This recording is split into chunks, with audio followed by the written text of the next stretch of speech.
Welcome back to Thrift This to make this, and in today's episode I'm going to make a cute little moth shelf with a thrifted wooden box and some trash.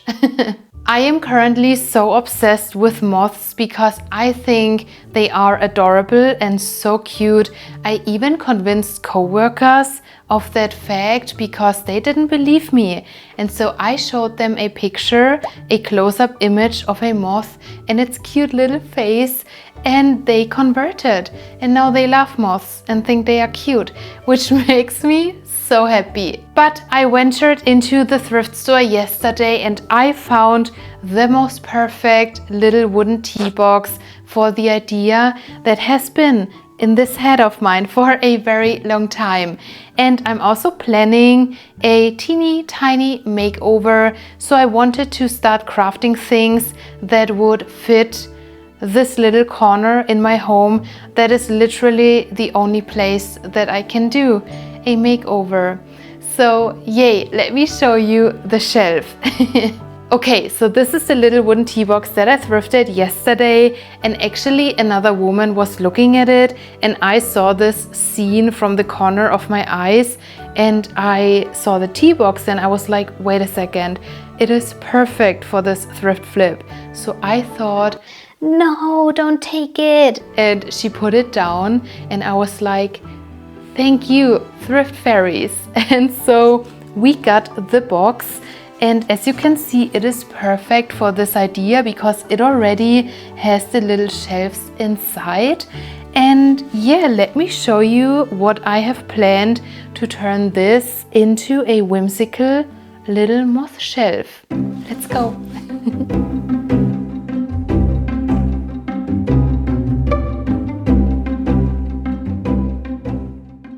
So to bring our little moth friend to life, I'm thinking to first of all drawing the wings onto some cardboard, cutting them out, gluing them on top of our shelf, and then we can start layering on top of that with paper mache. So I would say without further ado, let's get into crafting. I'm so excited.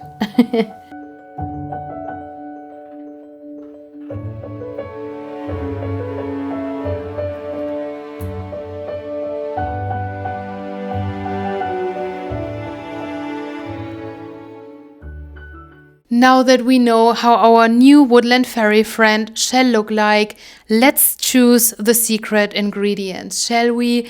Let's see what we will throw into our magical cauldron to create a spell that will bring her to life.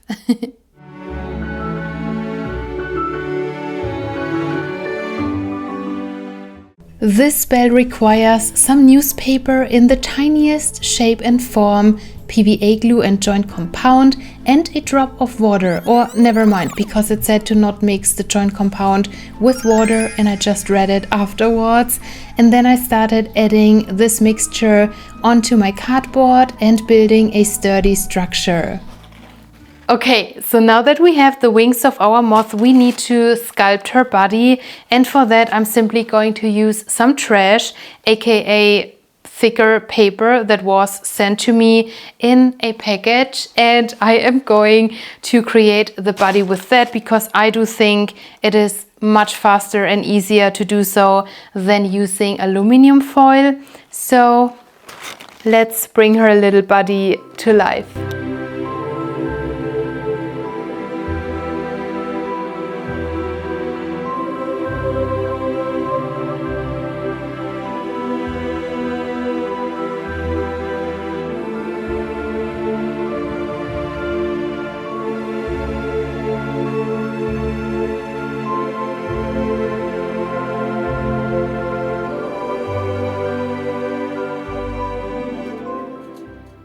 Will die Bella mit hier hin?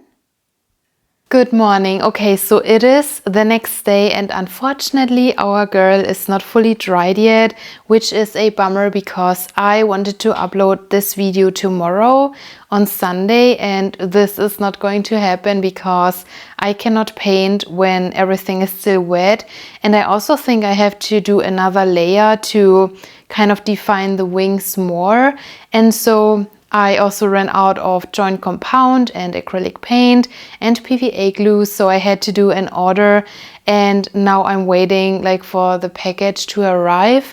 So we basically can do nothing, and I also don't have any time tomorrow because I am going to the amusement park with my nephews and nieces, and so yay. Let's wait for our package and then keep working until it's getting dark, okay? Does it sound like a plan? Yes? Is it a good plan? Yes? Okay, so let's wait and then let's keep crafting and finishing Black Witch Part 4. I'm so immersed in this book series, and I just saw that Part 5 is coming out in December. No, it was October this year. So I am so happy that I keep discovering book series like years later, because that means I don't have to wait for all the books to like publish. Yay!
After spending a whole day at the amusement park, I came home to work on my moth again. I used some epoxy clay to do the head, and then I added some wire to create the antenna, and then I covered everything again in some paper mache and some joint compound. Good morning. Okay, so next day, and I am very tired because of the day at the amusement park yesterday. But it was a lot of fun. I went on a lot of roller coasters, and so it was worth it. But yeah, I really need to finish my moth shelf.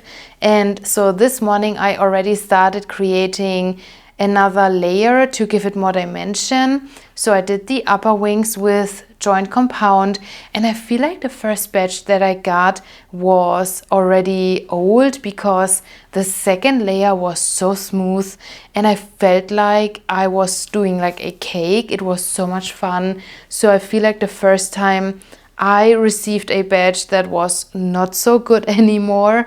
But yeah, nevertheless, I feel like it is turning out very cute. And now I will do another layer of newspaper and PVA glue because I don't have any space to sand it down. And then I feel like we are ready to paint, and I am so excited to bring her to life. I'm going to paint the shelf and herself, and yeah, I cannot wait.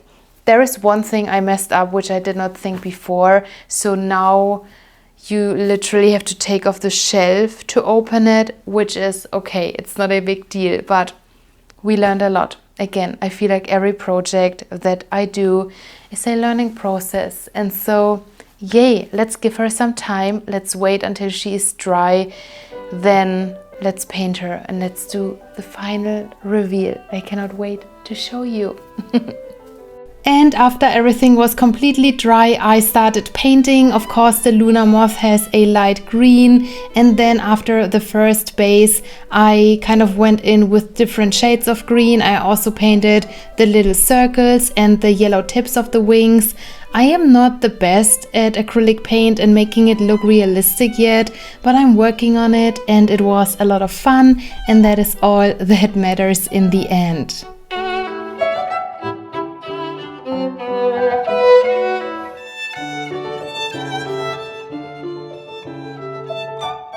Okay, so here she is in full size. What do you think? Honestly, I did not know what I was doing for the majority of the time, and still I think she turned out adorable. I could use many different craft materials and techniques, and I learned so much, which is always good. We love learning, especially from our mistakes that were done in this project, because as I already said, right now you will not be able to open it once it is on the wall, because the wing facing the wall is too big. And so yeah, I think I could have avoided this problem if I immersed myself into the project. So it's my fault. But yeah, again, it's not a big deal. But if you want to recreate it, don't use your box like this. You want to use the box vertically, so you can open it from like the bottom to the top, and that way you will be able to give the wings also a better support, because if you are going for a bigger size, they will be quite heavy. So yeah, learn from my mistakes and craft a shelf that is actually able to open once it is on the wall. But yeah, I think this is the most whimsical way to transform any old boring wooden box into fairy core inspired home decor, which will bring you so much joy, I promise. But if you like this idea and if you enjoyed the video, it would mean the world to me if you could support the channel, which means doing the YouTube magic. So like the video, subscribe to our community, comment down below, share the video, and hype the video if you are watching with your smartphone. There are so many things you can do. You can also just choose one. Don't feel pressure. But I will see you again next week for a very cozy autumnal seasonal vlog. So see you then, magical one. Have a beautiful magical week.